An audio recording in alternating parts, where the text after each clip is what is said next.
예배 나오신 모든 성도님들 주님의 이름으로 환영합니다.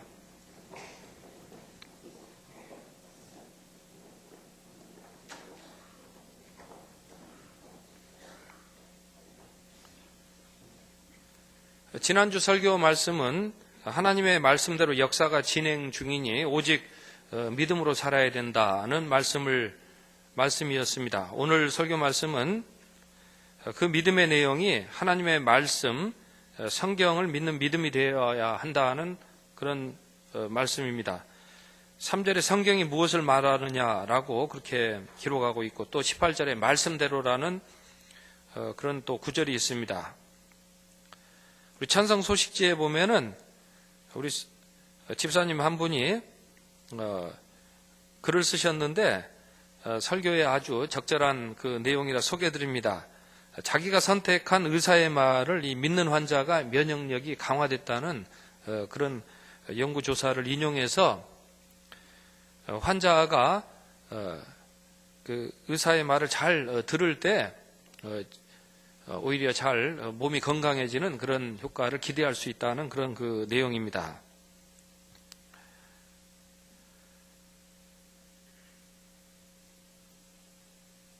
오늘 또 이렇게 우리가 이 사는 현장을 보게 되면은 자기 확신에 찬 사람들을 많이 듣고 보게 됩니다. 저도 그런 사람 중에 하나입니다.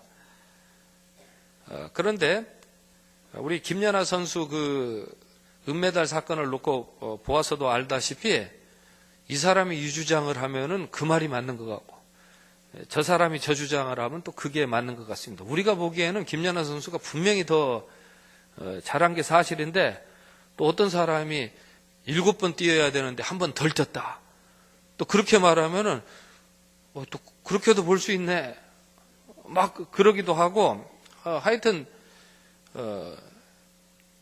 저희가 봤을 때 참 억울한 이 면이 많은데, 세상에는 이 억울한 것을 풀어주려고 하는 사람보다 자기 확신에 찬 사람이 더 많은 것 같습니다.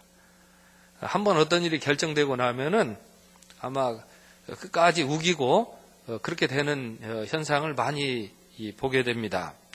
저도 어떤 일을 감당할 때 보게 되면은 분명히 전년도에는 저를 불러서 예를 들어서 얘기를 한마디 듣고 그렇게 얘기를 했는데, 이번 년에는 저를 안 불렀어요. 그래서 나중에 가서 따졌어요. 왜 안 불렀냐 그랬더니 원래 그런 법이 없대요.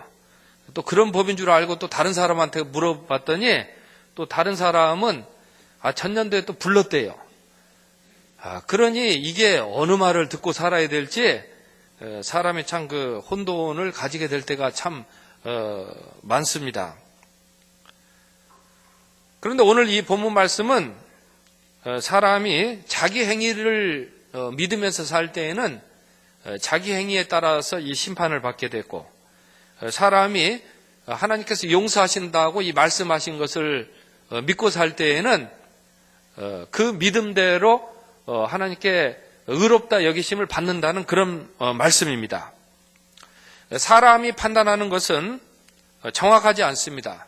그러나 우리 하나님께서 판단하시는 것은 늘 공정한 그런 판단을 내리시니, 또 하나님께서는 우리의 행위를 보고 판단하지 아니하시고 또 우리가 하나님을 믿는 그 믿음에 따라 우리를 판단하시니, 때로 우리 인생의 사각진 그런 이 구석지대에서 이 말이 옳은지 저 말이 옳은지 이렇게 판단하기 어려운 그런 상황 속에서는 하나님 믿음이 필요하다고 할 것입니다.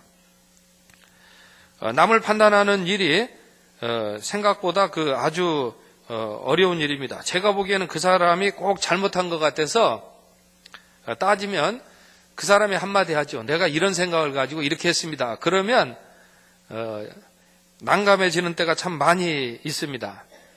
판사 같은 경우에도 두 사람이 다투면은 누구 말이 옳은지 참 분간하기 어렵다 그래요.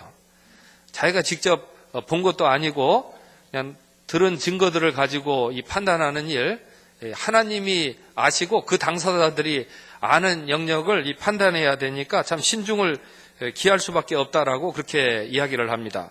오늘 믿음이 필요한 그런 이유는 사람이 자기 눈이 있어도 자기 등도 못 보는 그런 존재인데 사람이 자기 판단에 의지하기보다는 하나님의 판단에 이 도움을 구해야 된다는 그런 그런 진단을 할 수 있습니다. 또 하나님께서는 늘 은혜로 그렇게 우리를 돌보아 주시고 또 그렇게 이끌어 주시니까 사람은 자기 잘난 맛에 사는 경우가 있잖아요. 그러다 보니까 사람이 자기를 믿는 것보다는 은혜를 베풀어 주시는 하나님을 믿는 것이 더 합당하다. 그런 또 진단을 내릴 수 있습니다. 또 우리는 아무래도 그 자격을 갖췄느냐 안 갖췄느냐를 많이 따지지요. 왜냐하면 자격을 갖추고 어느 정도 조건이 되어야 이 관계 맺기도 좋고 또 그 다음에 무엇을 진행하기도 좋지 않습니까? 그런데 하나님께서는 자격도 안 되는 사람, 한참 준비가 필요한 사람, 많은 그 노력과 수고가 들어가야 된 그런 사람, 무자격자라 그러죠. 무자격자의 그런 상태에서부터 이 불러주시니까 사실은 사람이 어떤 행하는 그런 자기 확신의 그런 방식보다 하나님께서 이 불러주시는 그런 은혜가 더 믿음직스럽다 하는 그런 진단을 내릴 수 있습니다. 또 하나님께서는 이 부르실 때에 단순히 우리가 먹고 사는 정도의 문제만 해결하려고 이 부르신 것이 아니고 우리가 잘 살게 하려고 능력까지 주신다는 것을 이 생각할 때에 우리 사람은요 남을 돕는다고 하더라도 그 사람이 능력 받아가지고 잘 되는 데까지 그 돕기는 참 쉽지 않습니다. 남이 그냥 먹고 살기 힘들 때 그냥 먹고 사는 것 정도는 해결해라. 여기까지는 사람이 힘써 하거든요. 그 사람이 아주 그 분야에 있어서 자기 전문성을 발휘하고 이 탁월성을 발휘하라 하는 데까지 힘을 북돋아주고 하는 데까지는 사람이 뭔가 좀 더 변화될 필요가 있거든요. 그런데 하나님은 주저없이 그런 능력을 주시는 하나님이시니까 그런 하나님을 이 믿는 믿음이 필요하다고 우리가 진단을 내릴 수 있을 것입니다. 또 중간에 이 가다가 고장도 날 수 있어요. 또 문제도 생길 수 있습니다. 그러면 어떻습니까? 몇 번 이렇게 사용하다가 안 되면은 막 버리고 싶은 그런 마음이 생기잖아요. 이건 떼버리고 싶은 그런 생각이 들잖아요. 그런데 우리 하나님은 그렇게 하지 않으신단 말이에요. 우리 하나님은 그것을 다 고치시고 회복하기를 원하시는 그런 하나님이십니다. 그러니까 이런 사랑의 하나님을 우리가 믿는 믿음이 있는지를 그런 믿음이 또 필요하다는 것을 우리가 진단할 필요가 있는 것입니다. 또 하나님께서는 결국에는 십자가를 이 지심으로 해서 그 대속에 어린 양을 보내주심으로 해가지고 우리를 구원하시는 아주 그 난처한 일을 끝까지 해주시는 그런 은혜를 베풀어 주십니다. 그렇기 때문에 우리는 이 구원을 베푸시는 하나님을 전적으로 그 믿어야 될 필요가 있다는 것을 또한 진단하게 되는 것입니다. 오늘 본문 말씀에서는 아브라함이 바로 그처럼 하나님께서 이 부르실 때에 믿었습니다. 또 하나님께서 약속하실 때에 믿었습니다. 또 하나님께서 능력 주실 때에 믿었습니다. 또 하나님께서 구원하실 때에 앞으로 예수님 통해서 구원하신다고 이렇게 하실 때에 믿었다는 것입니다. 그렇다면 이 믿음의 내용은 무엇입니까? 아브라함은 하나님께서 말씀으로 부르실 때에 그 하나님의 말씀을 믿었습니다. 하나님은 아브라함에게 축복으로 이 약속하시는 말씀을 주실 때에 그 말씀을 믿었습니다. 아브라함은 하나님께서 능력으로 이제 믿음의 자녀가 태어나게 하신다고 하실 때에 그 하나님의 말씀을 믿었습니다. 능력의 말씀을 믿었습니다. 또 아브라함은 하나님께서 예수님 안에서 다 구원해 주신다고 말씀하실 때에 그 말씀을 믿었습니다. 오늘 본문 말씀에서 오늘 우리는 믿음의 내용이 무엇인가를 다시 한번 확인할 수 있는데, 믿음이라는 것은 하나님께서는 늘 먼저 좋은 것을 말씀하시는 하나님이시고 그 하나님의 약속에 또 축복에 또 부르심에 또 구원의 말씀을 믿는 것이 믿음의 내용인 것을 우리는 보게 되는 것입니다. 아브라함은 무엇을 믿었습니까? 아브라함은 말씀을 믿었습니다. 아브라함은 하나님의 약속의 말씀을 믿었습니다. 아브라함은 평생 믿음으로 살았습니다. 믿음으로 살았더니 하나님께서 그 믿음을 보시고 의롭다 하시는 은총이 효과를 나타내게 하여 주셨습니다. 아까 말씀처럼 의사의 말을 잘 듣고 사는 것만으로도 면역력이 강화되는 효과가 나타난다고 했는데, 아브라함이 하나님의 말씀을 잘 듣고 믿었더니 하나님께서는 아브라함을 의롭다 여김받는 그런 사람으로 축복하여 주셨습니다. 이 말씀은 아브라함이 이어지는 계속 더 축복의 말씀을 지속적으로 받아들이는 그런 믿음의 체질이 되었다는 그런 말씀입니다. 아브라함의 그 속사람이 이제는 하나님의 말씀을 잘 듣고 그 축복 속에 사는 그런 사람이 되어간다는 그런 뜻이 되겠습니다. 우리 성경에 보게 되면은 사무엘이 엘리 제사장 밑에서 그렇게 인턴십을 하면서 어렸을 때 산 그런 사건이 기록이 되어 있습니다. 어느 날 하나님께서는 사무엘에게 말씀을 하셨는데, 사무엘은 누가 말씀하셨는지 잘 알아듣지를 못했습니다. 듣기는 들었는데 그 엘리 제사장에게 가서 자기의 그런 누군가 불렀다라고 하는 그런 소리를 들었다고 하는 말을 전했습니다. 엘리는 그때 사무엘에게 하나님이 말씀하신 것이니까 하나님이 말씀하실 때에는 잘 내가 듣겠노라, 그렇게 대답하라고 가르쳤습니다. 엘리가 가르친 것은 무엇입니까? 엘리는 믿음에 대해서 가르친 것입니다. 하나님께서 말씀하실 때에 잘 듣는 것이 믿음이라는 것을 엘리는 가르쳐 준 것입니다. 그래서 잘 배운 대로 사무엘은 이제 하나님께서 말씀하실 때에 하나님 말씀하시옵소서, 제가 잘 듣겠습니다, 주의 종이 여기 있습니다 라고 그렇게 대답을 했는데, 이것이 믿음이라는 것입니다. 사랑하는 성도 여러분, 하나님께서 말씀하시는 것을 우리가 잘 믿어야 됩니다. 그때 하나님께서는 임마누엘의 복을 주셨습니다. 하나님께서 사무엘이 내가 함께 있어도 좋겠다라고 그렇게 이제 생각하신 대로 사무엘의 인생에 함께하여 주셨습니다. 사무엘의 아마 속 생각까지라도 함께하여 주셨을 것입니다. 사무엘의 말에도 하나님께서 함께하여 주셨습니다. 사무엘의 말이 하나도 땅에 떨어지지 않게 하셨습니다. 사무엘상 3장 19절에서 21절을 보게 되면 하나님께서 그분의 말씀으로 사무엘에게 자기를 나타내셨다고 기록을 하고 있습니다. 하나님께서 이제 사무엘에게 말씀 주시기를 주저하지 아니하시고 사무엘에게 말씀 주시기를 기뻐하셨다는 것입니다.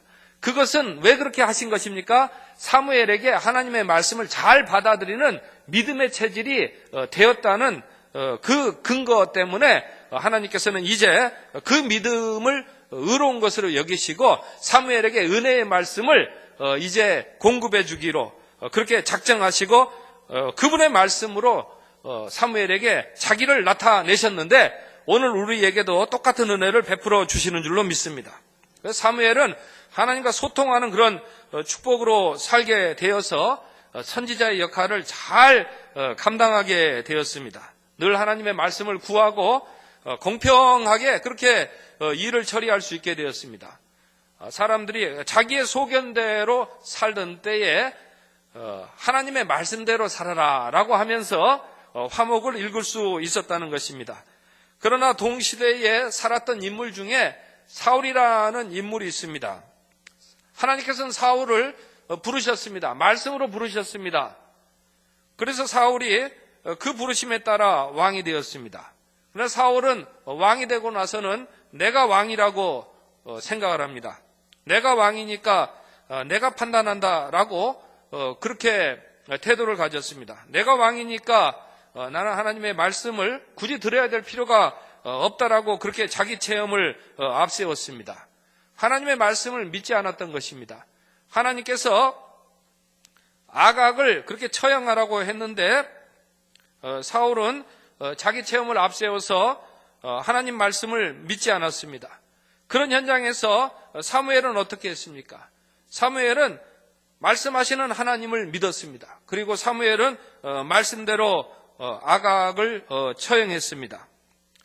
대다수 성공한 사람들은 자기의 성공담을 말할 때 내가 참 힘들고 어려운 상황에 있었지만 내가 오늘 그 어려운 일들을 극복하고 성공하게 되었다고 성공담을 말하게 되는 것을 보게 됩니다.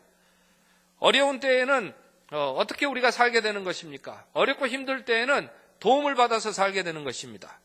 우리나라가 힘들고 어려웠던 때가 있었습니다. 그때 다른 나라 사람들이 우리나라를 도와주었습니다. 그때 우리네 사람들은 그 도움받는 것을 창피하게 여기지 않았습니다. 나아가서 그 도움을 잘 받았습니다. 그 도움을 잘 받아서 오늘 우리가 이처럼 부강한 나라가 되고 그래도 잘 사는 나라가 되었습니다. 새생명재단에 가면은 거기에 그 고아원 출신이 있습니다. 그런데 그것을 옆에서 알려줍니다. 이 사람이 고아원 출신이다. 그렇게 알려주는데 그 청년이 은혜를 잘 믿고 그렇게 살았던 것 같습니다. 그 덕분에 저는 그 청년이 고아원 출신이라는 것을 전혀 느낄 수가 없었습니다. 오히려 제가 그 청년을 바라보면은 앞으로 기대가 촉망되는 그런 소망만을 바라볼 수 있었습니다. 사랑하는 성도 여러분, 지금 외국 사람들이 우리나라에 와가지고 볼 때에 우리가 정말 깡통 차던 시절이 있었다라고 말하면 아마 그것을 믿으려고 하지 않을 것입니다. 왜냐하면 그만큼 우리가 잘 살고 또 이 기대감이 있는 그런 나라의 이 면모를 갖추고 보여주고 있기 때문에 과연 이 사람들이 그렇게 어려운 때가 있었고 힘든 때가 있었는지를 아마 가늠하지 못할 정도로 아마 우리의 이미지를 새롭게 본다는 것을 아마 잘 알고 계실 것입니다. 사랑하는 성도 여러분, 마찬가지입니다. 우리가 하나님의 말씀을 전적으로 잘 믿고 살 때에, 하나님의 말씀을 믿고 살 때에 우리의 옛 이미지는 이제 다 과거의 일이 되어버리고 오직 우리 안에서 잘 살게 되었다는 그런 이미지만 나타나게 된다는 것을 우리가 기억했으면 좋겠습니다.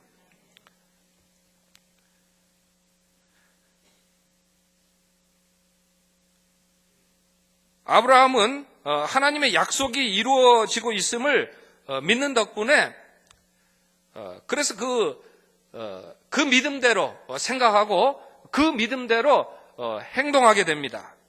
그 덕분에 눈에 보이는 좋은 땅을 가지고 다투지 않았습니다. 그러나 그 현장에 똑같이 있었던 조카 롯은 자기 확신에 따라서 자기 눈에 좋은 대로 내가 보기에는 여기가 좋은 땅이다라고 하면서 소돔과 고모라를 선택했습니다. 아브라함은 그때 어떻게 했습니까? 아브라함은 그것을 다 내주었습니다. 그리고 하늘을 바라보았습니다. 아브라함이 왜 하늘을 바라보았습니까?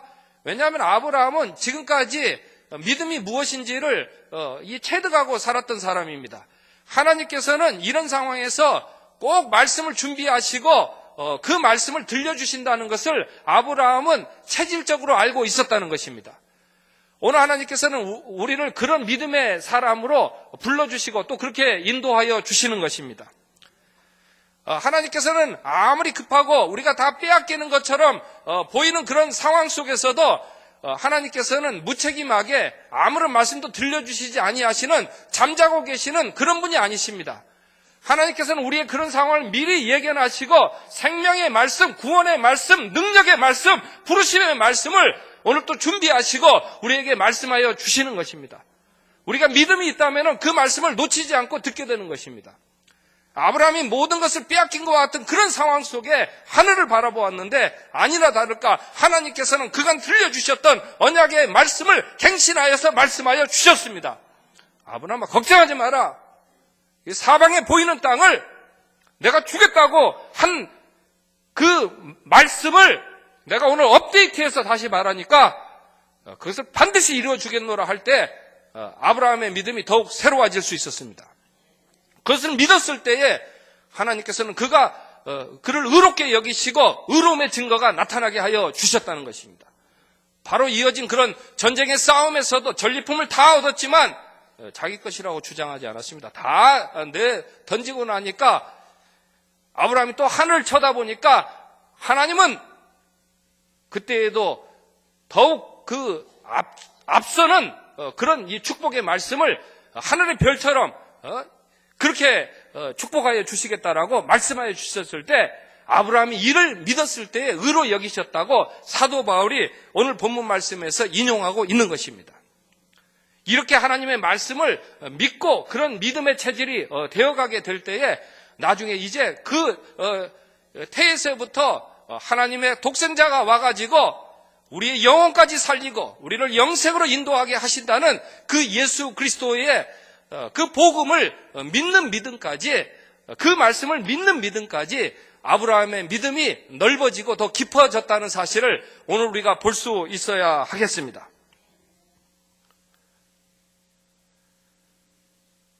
저는 이 말씀을 준비하면서 노만 빈센트 필 목사님의 적극적 사고 방식이라는 책을 다시 한번 다 읽었습니다. 사랑하는 성도 여러분, 적극적 사고 방식은 어디에서 오는 것입니까? 적극적인 사고 방식은 오직 성경 말씀을 믿는 믿음으로부터 오는 것입니다.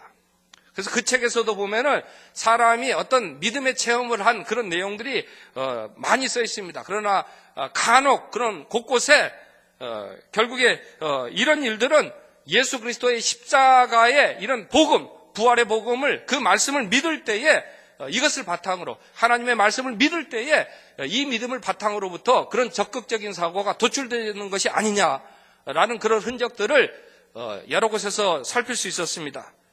다만 저는 그 순서가 오늘 뒤바뀌게 되기를 원합니다. 우리의 믿음의 체험보다 다시 한번 성경에 약속하신 하나님의 말씀대로 우리가 믿는 믿음으로 승화될 수 있었으면 좋겠습니다. 저는 말씀을 준비할 때 철학사전을 살펴보았습니다. 철학사전에 보니 중세 토마스 아퀴나스는 믿음이라는 것은 하나님의 은혜의 영향력 안에서 인간이 반응하는 것이라고 했습니다. 그리고 종교개혁 시대의 루터에 가서는 사랑하시는 하나님을 믿는 것이라고 했습니다. 그리고 깔뱅에 이르러서는 하나님이 우리를 향해서 베푸시는 그 인애에 대해서 사람들이 잘 알게 되는 것이라고 하면서 깔뱅은 한 가지를 더 강조했습니다. 그러니 체험적인 믿음에서 그치지 말고 성서적인 믿음으로 돌아가라 라고 강조를 했습니다. 사랑하는 성도 여러분, 오늘 우리의 믿음이 성경을 믿는 믿음으로 돌아가야겠습니다.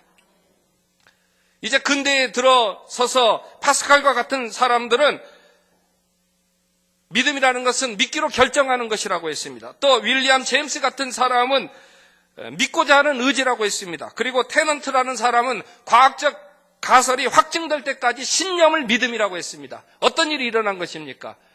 하나님께서 말씀하신 것을 믿는 믿음에서부터 인간 주도의 자기 체험적인 믿음으로 약간 방향 전환이 일어난 것인데 저는 바람직한 것이라고 생각하지 않습니다. 따지고 놓고 보면은 성경의 권위와 우리가 믿는 이 믿음의 행적이 같은 궤적을 저는 그리고 있는 것을 확인할 수 있었습니다. 예수님 시대의 사람들은, 성경 속을 살아갔던 사람들은 성경의 권위를 절대적으로 믿었던 사람들입니다. 그러나 중세에 들어서 교회의 권위를 내세우기 시작했습니다. 소위 말하는 교권이라는 것입니다. 사랑하는 성도 여러분, 그러나 오늘 우리는 교권을 내려놓을 수 있었으면 좋겠습니다. 그리고 이제 근대에 들어서 자기 정체성이 확립이 되면서 사람들은 자아의 권위를 부르짖기 시작했습니다. 자기 체험이 우선이라고 그렇게 주장하기 시작한 것입니다. 이러한 시대의 흐름을 보면서 오늘 우리는 오순절 사건이 가지는 그 의미를 다시 돌아보아야 되겠습니다. 오순절 그날에 어떤 일이 일어나게 된 것입니까? 성령이 역사하실 때에 성령은 성서의 말씀으로 돌아가게 하셨습니다. 사람들이 다시 성경 말씀을 믿고 성경의 말씀대로 이루어진 것을 확증하고 살게 하여 주셨고, 사도들의 권위를 인정하여 주셨고, 사도들이 성경을 쓸 때에 그 성경 말씀이 오늘 우리에게 들린 확정된 하나님의 말씀이 된 것입니다. 사랑하는 성도 여러분, 오직 성경 말씀대로 살아가는 우리 천상의 모든 식구들이 되는 것이 하나님의 선하신 뜻입니다. 예언자들은 앞날을 예측하기 힘들었던 그 혼돈의 시대에 오직 하나님의 말씀을 믿고 살았다는 사실을 기억해 주시기 바랍니다. 그들은 정치적인 선택을 먼저 했던 것이 아니라 먼저 하나님의 말씀을 믿었다는 사실을 우리가 기억하고 그 하나님의 말씀에 따라서 긍정적인 사고가 뒤따라 나왔다는 이 우선순위를 바꾸지 않는 우리 천상의 모든 성도님들이 되셨으면 좋겠습니다. 심지어 예수님까지도 하나님의 말씀을 들고 살지 아니하셨습니다. 심지어 예수님까지도 약속된 말씀 가운데 그렇게 믿고 사셨던 것을 우리가 기억하면서 그 예수님 안에서 구원을 주시는, 온전한 구원을 주시는, 영혼을 구원하시는 하나님만을 찬양하고 믿을 뿐입니다. 기도하겠습니다. 사랑의 아버지 하나님, 자기 체험을 강조하는 시대가 되어버렸습니다. 그러나 우리의 체험이 온전하지 못함을 주님 앞에 내어놓고 오직 성경대로 믿고 살게 하여 주시옵소서. 예수님의 이름으로 기도합니다. 아멘. 아멘.